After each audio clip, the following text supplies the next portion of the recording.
1월 17일 월요일 성 안토니오 아빠스 기념일.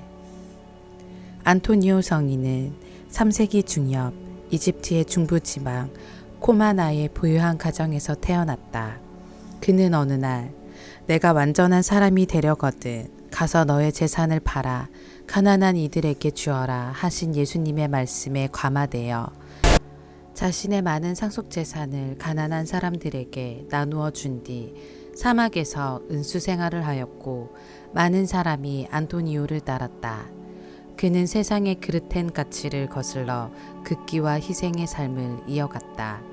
성인은 사막의 성인, 수도 생활의 시조로 불릴 만큼 서방 교회의 수도 생활에 큰 영향을 주었다. 전승에 따르면 그는 4세기 중엽 사막에서 선종하였다. 본기도 하느님, 복된 안토니오 아빠스가 광야의 은수 생활로 하느님을 섬기게 하셨으니 저희도 그의 모범과 정구로 저희 자신을 버리고 세상 그 무엇보다도 주님을 사랑하게 하소서. 성부와 성령과 말씀의 초대. 사무엘은 주님의 말씀을 배척한 사울의 행동 때문에 주님께서 그를 왕위에서 끌어내리시리라고 예언한다.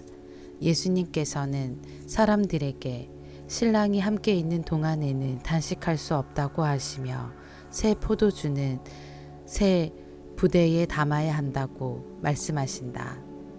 제1독서. 말씀을 듣는 것이 제사 드리는 것보다 낫습니다.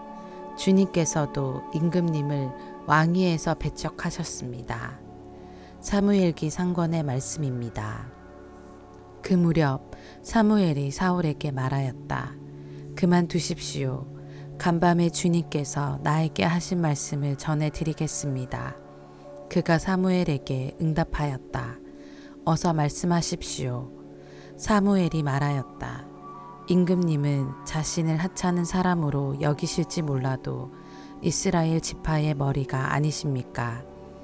주님께서 임금님에게 기름을 부으시어 이스라엘 위에 임금으로 세우신 것입니다.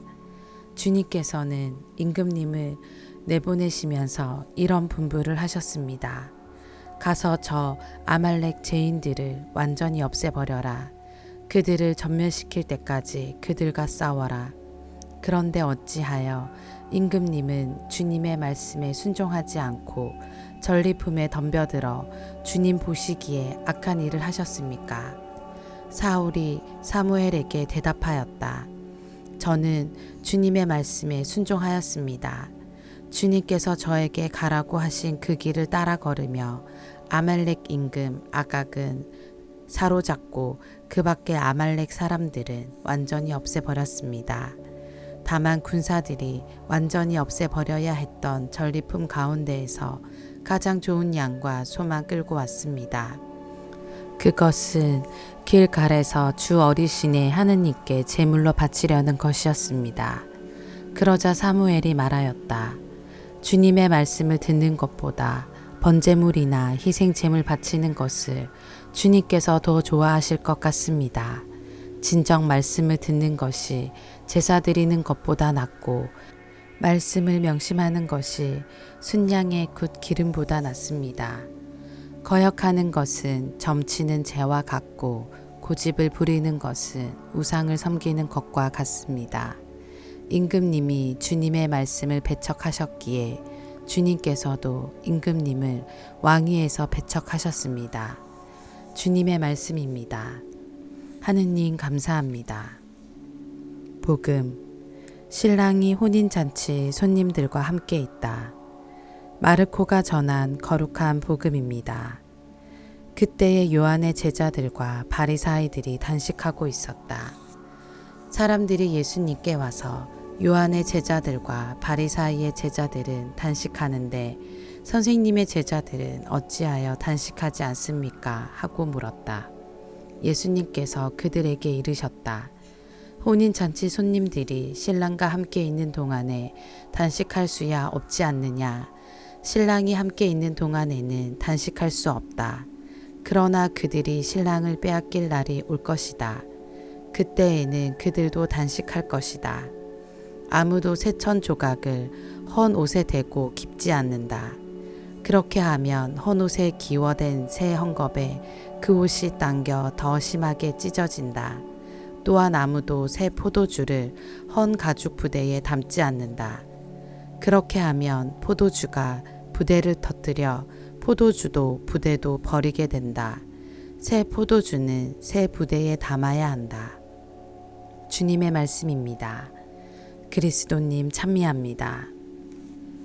오늘의 묵상.